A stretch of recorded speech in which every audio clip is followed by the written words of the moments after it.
Everyone, welcome to another edition of The Bullet. My name is Paul Lathrop. I'm the Deputy Director of New Media for the Second Amendment Foundation. Joining me today, even though it's not his day, Craig DeLuz of the Rundown and Morning Coffee with Craig. Craig, thanks for joining us on short notice today, man. Oh, and I lost your sound. What the heck? Every day is my. Can you hear me now? Yeah, I gotcha. Okay, let's be clear. Every day is my day. I prefer to share with everyone else, but every day is my day. But I always appreciate every opportunity I have to come on and talk guns, gun policy with good friends like you. Dude, man, I'm living the dream. So I'm digging this. Yeah. If you're like me, it's like they pay me to do this. I mean, come on. Yep. So yeah, I'm. You and I are both totally blessed in that respect. I want to mention as I get social media hooked up, and we've had some technical issues, as you probably have noticed, going to air. There's been some software glitches.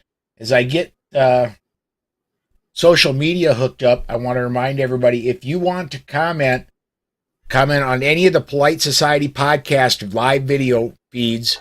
We'll get your comment. We'll get it up on the air. If you're catching us on the OpsLens app or anywhere else, if you're getting us on Getter, if you're getting us on Twitter, go to Twitter and then just tweet with the hashtag the bullet. The only that if you're watching us anywhere other than a Polite Society podcast feed, that is how you get your comment in, and we'd love to get comments on the air and discuss them. And we're already getting some check-ins coming in. Robert from New Jersey's checking in. Mike White and Gun Websites are checking in. Thanks, folks, for checking in. Mike, let's go ahead and get started with our stories. First one I got up is from my boss, Alan Gottlieb, wrote over at AmmoLand that what he's calling for is New York State to compensate crime victims over the past basically 100 years that weren't allowed to defend themselves because of New York's draconian gun laws. This is something I don't know how much traction it's going to get, but I think it's a great argument. If the state will not allow you to defend yourself, the state ought to be responsible for your safety. Well, true, but first of all, Paul, I have to start by reporting fake news in that report because we all know that Susan is your boss. We all know that Susan is your boss, so claiming that Alan is your boss, yeah, no, that is fake news. All right. Susan's my boss. Alan signs my paychecks. Is that better? There you go. Okay. All right. I'm good with that. Well, here's the thing, man. I have long said that in particular, when electeds make decisions that impact people's lives or people are harmed, and it's been deemed that they've violated their constitutional rights in doing so, they ought to be held accountable. I mean, if I am not allowed to carry it's not allowed to carry someplace because of a law, and I become a victim of crime because I was not allowed to possess my firearm in that place, then I ought to be allowed to sue whoever made the decision to not allow me to exercise my constitutional right. I mean, to not allow me to defend myself, especially in this day and age, where even the mayor candidate, the leading candidate for mayor in Los Angeles, former Speaker of the California Assembly, has said now that her guns have been stolen, she feels half as safe as she did before because now she's disarmed. Mm-hmm. Anyway, you have to wonder, and Karen Bass, of course, is who you're speaking of. Yes. You have to wonder if she doesn't have her own security detail.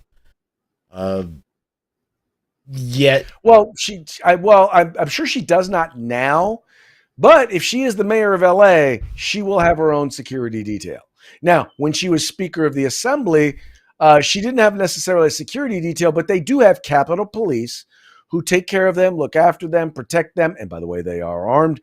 They're called the sergeants. All right, they protect them while they're here, while they're here in Sacramento. And in some cases, they do actually protect them also in their district offices. And oh, by the way, yes, they are armed. Yes, absolutely. Brooke has it absolutely right. Get a comment in here. Brooke Cheney commenting, Susan is totally his boss. Yes, Susan is absolutely my boss. And any smart man has an even smarter woman as their boss. Just saying. Yes, absolutely. I am no exception. Although I am the head of my house, as my wife says I can be. Yeah, same here. I absolutely lead our house. It's just Susan tells me how to lead it. So, Nice of you to finally admit that. Oh, Susan has chimed in. Yes, she has. All right. Next story I got off the Washington Times. This one may take us a while. I'm going to read a little bit of this. U.S. Postal Services monitored protesters across the country snooping on Americans focused on issues involving guns and President Biden's election, according to records obtained by the Washington Times. Postal inspectors tracked the actions of gun rights activists gathering in Richmond, Virginia, people preparing to demonstrate against police in Louisville, Kentucky, after investigation into the police shooting of Breonna Taylor, and far-right groups headed to the District of Columbia after Mr. Biden's election. Cato Institute senior fellow Patrick Eddington obtained the heavily redacted records detailing the Postal inspectors' spying from September 2020 through April 2021, including through covert social media maintenance called the Internet Covert Operations Program, or ICOP. What does this have to do with the Postal Service? I didn't know the Postal Service had a intelligence gathering staff. I didn't know there was that part of the Postal Service. One of the people that wrote on this said, look, they can't deliver my mail. They can't be trusted to deliver my mail correctly. How are we entrusting them with surveillance? How about you surveil some of your delivery folks? By the way, my son-in-law, aside from doing IT in the military, is also a postal carrier, mm-hmm. And he I think he will confirm that.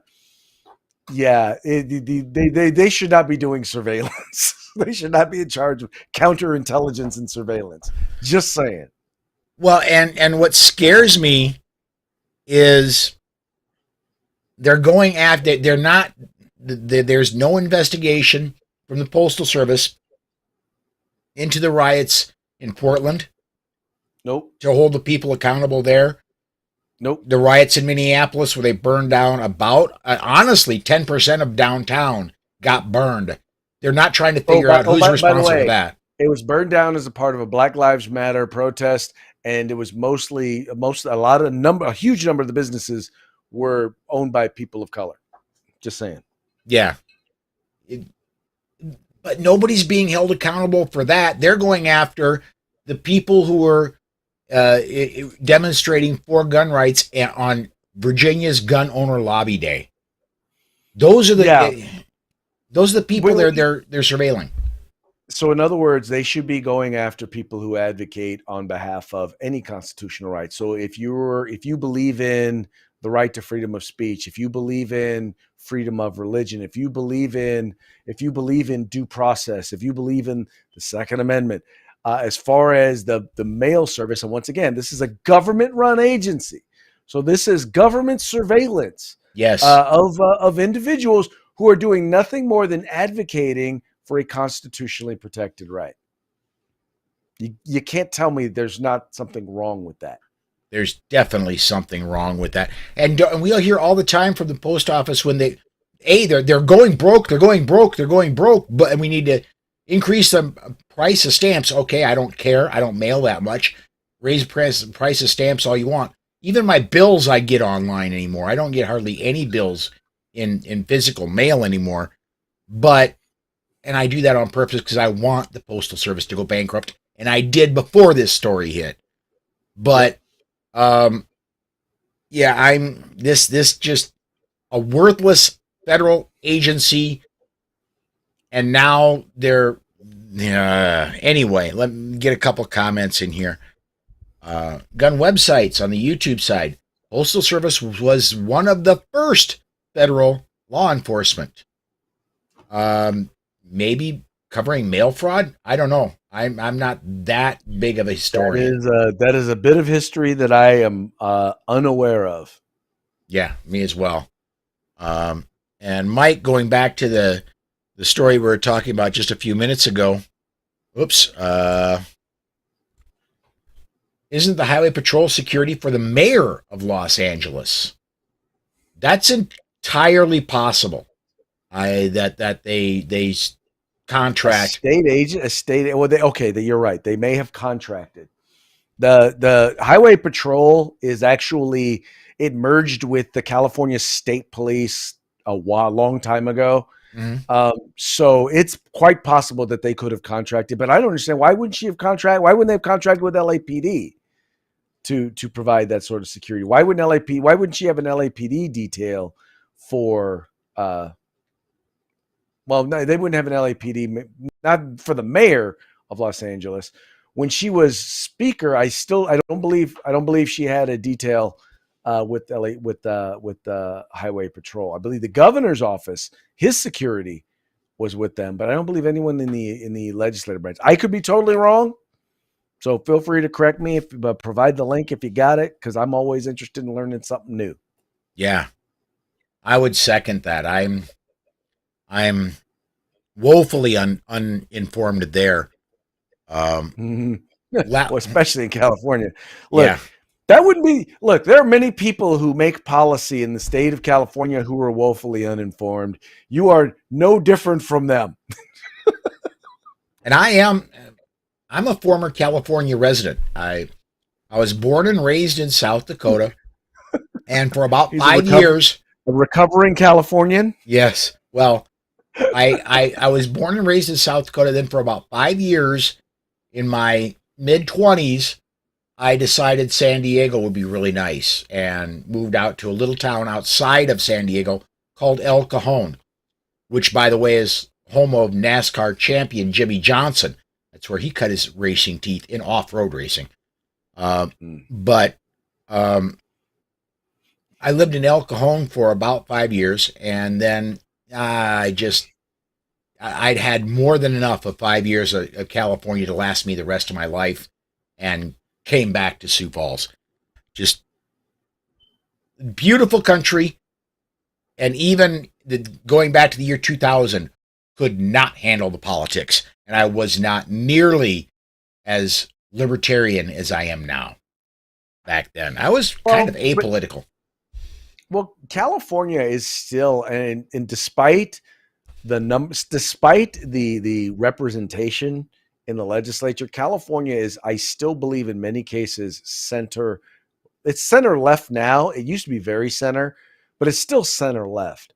I don't believe that the values represented in the legislature, the people representing the legislature, represent the makeup of most of California.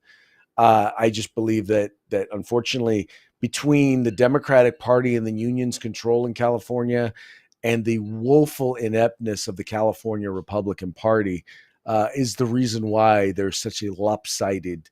You see such lopsided outcomes, and we're seeing the effects of those policies, especially when it comes to protecting the community, when it comes to public safety and the Second Amendment. And to a certain degree, people are waking up. I'm just hoping that they wake up and realize that they need to take that outrage into the ballot box. Yes, absolutely, and I hope when they go to the ballot box that the people they vote for, they push to those people. Look, we want, going forward, we want free and fair elections. Election reform has got to continue to happen. Yeah, several states have gotten it right. Several more are to go. Well, California has already been on record that they have allowed people who are not allowed to legally vote, people who are not residents, that they've allowed them to vote. They send out ballots by doing absolutely nothing to make sure that they're not sending out multiple ballots to people. It's just, our elections are a mess here in California. And, the best way to get promoted in California is to do a crappy job at what you were doing before. That's how we got a Vice President Kamala Harris, because she was Senator Kamala Harris. Before that, she was Attorney General and Attorney General Kamala Harris. That's also how we got Senator Padilla, who was Secretary of State Padilla. And once again, both of them sucked at their jobs, did an absolute horrible job. And thus, we in California have promoted them. Well, and I will say this. The job I had in California was a union job. To get that job, I had to be part of the union. And that birthed my hatred of unions, because if you are the absolute best performing person in the union, you get paid by the amount of time you've worked at that place. Nothing else. No. Let's be clear. The amount of time you have managed to not get fired. Because you don't actually have to work. You just have to manage to not get fired. Yes. All right. One more story. Let me go check comments real quick, and then we'll move on to our next story.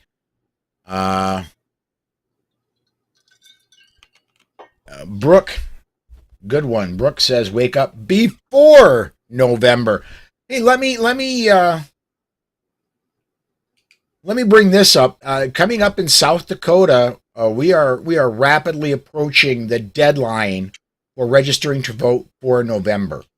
And I know several states are approaching that. If you are not on that list, and I want you to be on a lot of lists, but one list you've got to be on is the list of registered voters.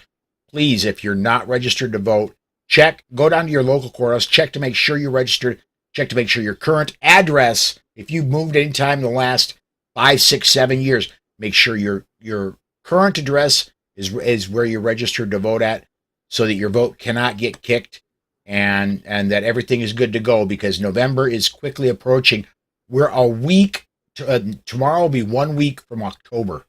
So it's time to get on that. And let me get this one in real quick, because Craig, you might know something about this. Mike White says illegal aliens can vote in school board elections in California, I heard. Is that right, Craig? No, well, so it depends on the locality. There's actually been a court ruling that struck that down in New York, and it's in other places. There are cities who have tried to pass laws allowing folks to be able to vote in local elections, and so far as I understand it, those laws have been struck down by the courts. All right, I'm going to move on to our last story here. This one out of FloridaPolitics.com. If credit card companies say they won't front suspicious firearm purchases, they can just stop doing business in Florida. At least that's the message Chief Financial Officer Jimmy Patronis wants the state to send. Continuing on a little bit in the story, cabinet member said Florida's government will act against any credit card companies targeting the right to bear arms. Quote, "The Second Amendment is foundational to our American way of life. The idea that law-abiding Americans would be put in some kind of corporate watch list is disturbing," Patronis said. "Our rights come from our Creator, not the government, and especially not big corporations. It's clear that the actions by these credit card companies are part of a larger effort to curtail God-given constitutional rights of Americans."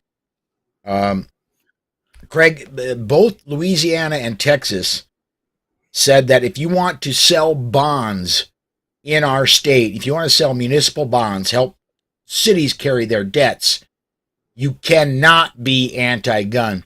That caused Bank of America to change their tune and say publicly, we are absolutely not anti-Second Amendment. Their actions may or may not fit that, but Florida is doing this on a statewide basis. I'm hoping other states jump in as well. If you want to continue doing business, MasterCard in Florida, you better knock it off. Well, I agree. And I think ultimately what it comes down to is, whatever your personal beliefs are as a corporate executive, we don't care. That Florida doesn't care. But what they're saying is that if you are going to infringe on the rights, or if you're going to try and target and harm businesses who's basically in charge of what they're doing is facilitating the exercising of a constitutional right, well, then you have no business doing business in the state of Florida. And that's quite frankly the way it should be. Hey, I wanted to go back real quick because the thing on the non-citizens voting, Yeah. I wanted to tell you there were two things I found. So just recently, an appellate court, the Ninth Circus Court of Schlemiels, as I like to call them, they actually ruled to allow non-citizens voting in local school board elections. Now, here's the interesting part about it, though. In places like San Francisco, this would actually result in many of the woke folks who are on the school board, the ones who are more interested in renaming schools than actually letting kids go to school.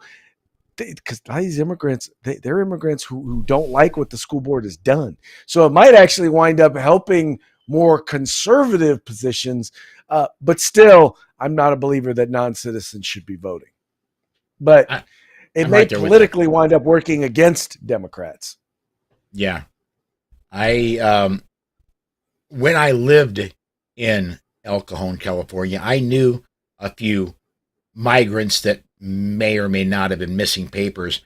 But I will tell you this, of the people I knew that were migrants that were not from the United States, some of the hardest working people I knew, they would work a day job and then they work an evening job. And then sometimes they had another side hustle after that, although they weren't called side hustles that time. But they would work just endlessly. And if they vote, if they have access to local elections for school board, I think that could, like you said, be a boon for people who don't like all the wokeness in local elections. So they just need to know that it's happening. Mike says, I'm one of the few registered Republicans in California.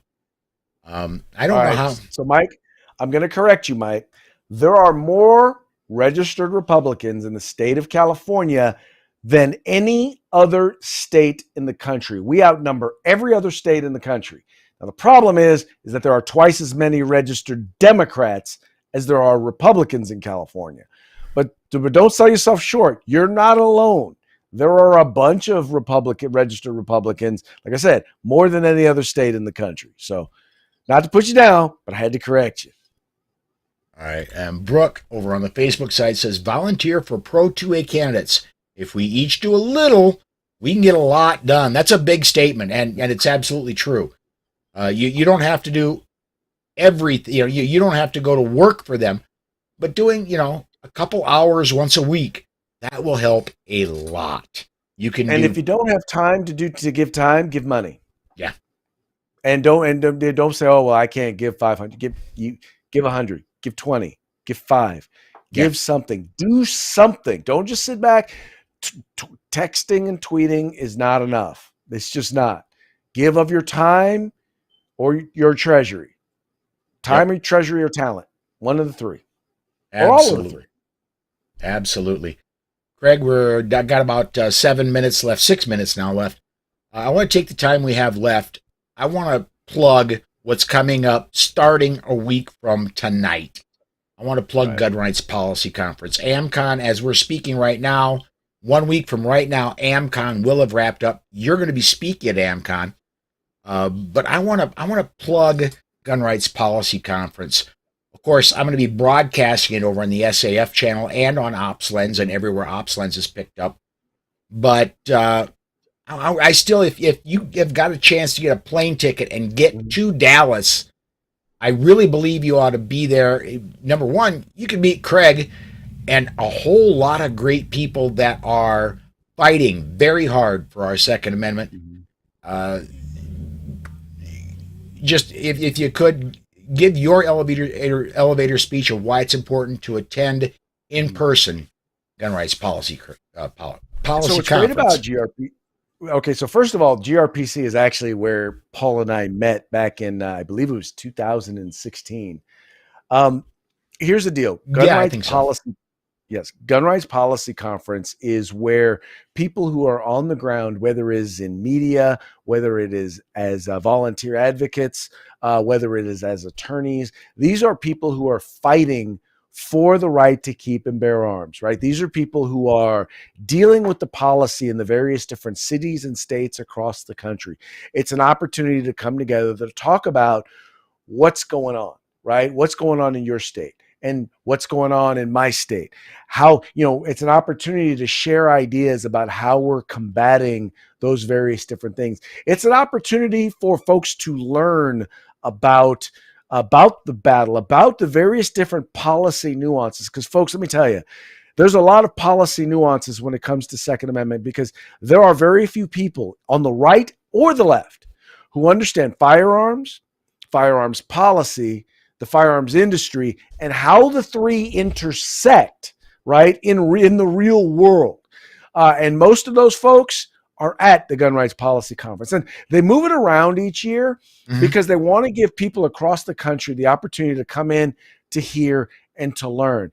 And then you've got the advocates who travel from all across the country. And it's not just about the speeches. It's about the people you get to meet in the hallways and talk to people who are fighting the fight. And if you're in places like California, where sometimes you feel like you're all alone, even though there's a bunch of us, more gun owners in California than any other state in the country, you feel like you're alone because you're surrounded by a bunch of people who believe in treating the Second Amendment like a redheaded stepchild.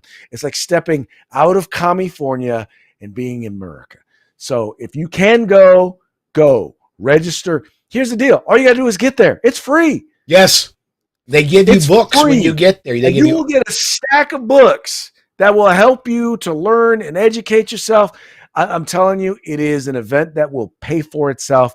If you can go. Even if you just got to hop in your car and put some gas in that puppy and drive there. Look, it's Saturday and Sunday.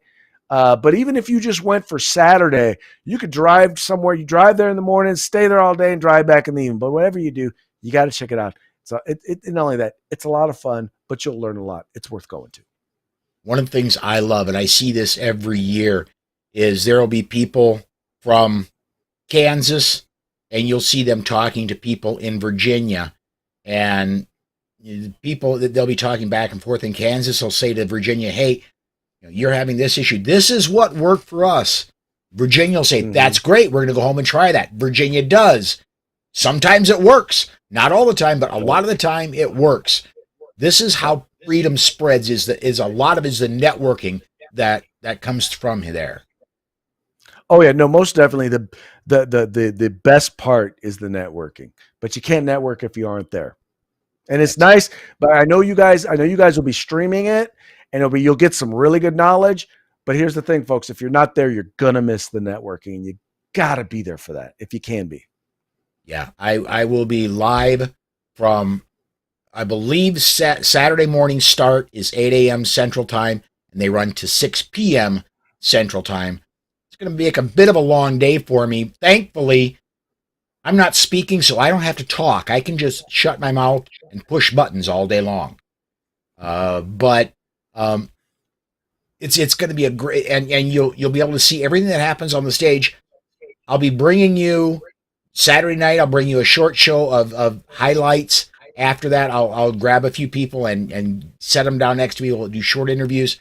Sunday, I'm doing a live show afterwards. But there's nothing like being there in person and talking to people like Alan Gura, people like Alan Gottlieb, cornering Craig and finding. I'm going to corner Craig at some point Friday or Saturday because he's speaking at AmCon. I'm going to corner him and ask him some questions about video, because as much as I do video, I still learn things when I talk to Craig. It's Craig nailed it. It is the networking. It is the getting the personal knowledge that is so key in this. Don't want to miss. If you can go. Yeah. All right. Well, we're down at the bottom of the hour. Tonight is Friday night. I got to get out of here so Women in Gun Rights can fire up. Craig, thanks so much. On the way out the door, would you please plug the rundown and Morning Coffee with Craig. We're still 2 days a week on Morning Coffee. Morning Coffee with Craig, 2 days a week. Check us out on Tuesdays and Thursdays at, I believe usually it's 9 a.m. Pacific. And then also the Rundown, 2A News and Conservative Views, Monday through Friday. That's 2 p.m. Pacific and 5 p.m. Eastern.